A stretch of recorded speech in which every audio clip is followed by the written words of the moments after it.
Okay, step one for wiring our circuit. Step one is, well, we need some LEDs.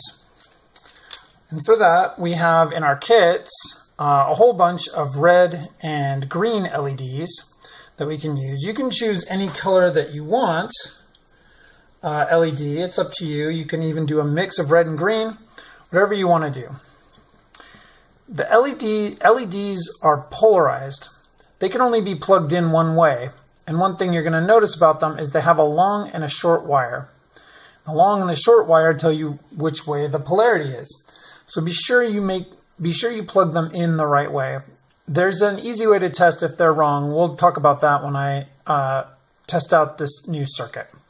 Okay, so what I'm going to do is I'm going to put the long wire on the right, and I'm going to put my LED into rows or columns 2 and 3 with the long wire in column 2. I'm going to put another LED in there, another LED in there, and finally a fourth LED in there. Our projects for the semester are all going to use 4 LEDs as kind of an indicator. Okay, so what's next?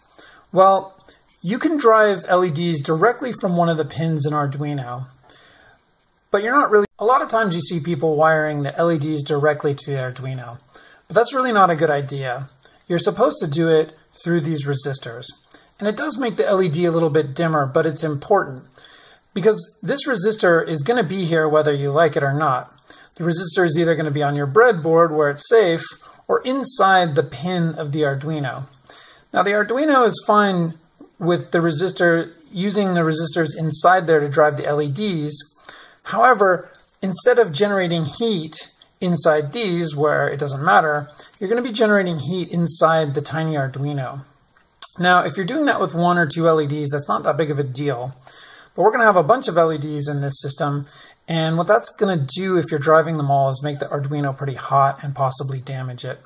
So we're going to put resistors on all of our LEDs. Okay, so here's how you place a resistor. We're going to be using these 560K resistors. That's green, blue, brown, the color code. Now to place a resistor on your breadboard, pull it out of the tape that you've got there and just kind of straighten it out a little. Use your fingers to kind of bend those leads so they're nice and straight. Get a little bit of the gunk off of the end of the resistor that came from the tape. And then, once you've got that in there, we're going to place the resistor between the ground plane and the right side pin of the LED, like that. We're going to do that for each of the 4 LEDs. Okay, so now we're going to wire in the LEDs. As you can see, all the resistors are connected. They're connected to the left side. I said right in the previous video, but it needs to be the left. And now into the left side, I'm going to plug in green wires into each of the pins.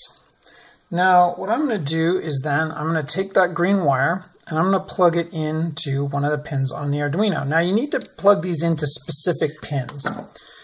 And they're pins 2, 4, 7, and 8. So 2, 4, 7, and 8.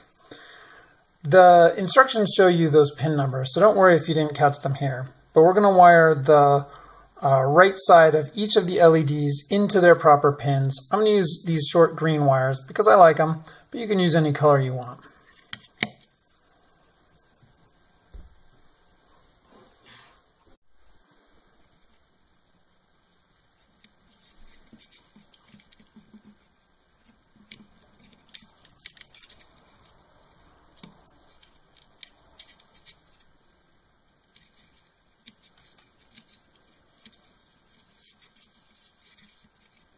There. As you can see, you'll notice it's a little tricky keeping your circuit and your wires all neat and tidy. That's pretty normal. My wires are all bent, sort of curled around so they look sort of nice. If yours is a bit messy, don't worry.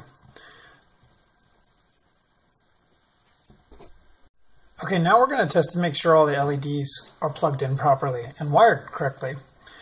In class, you got a program that's a test program that helps you figure out whether or not your wiring works. When you download that program,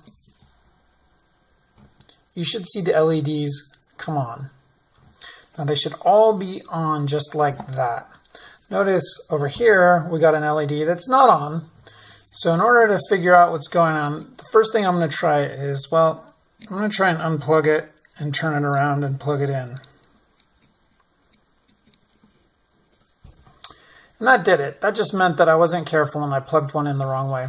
You might also just triple check all of your wiring. Make sure that you're in the right pins, make sure that your resistors are on the right side, and that you haven't shorted the resistors to the pins. Okay, and that's it. We got the LEDs built, and that means we're going to start to be able to do the first projects.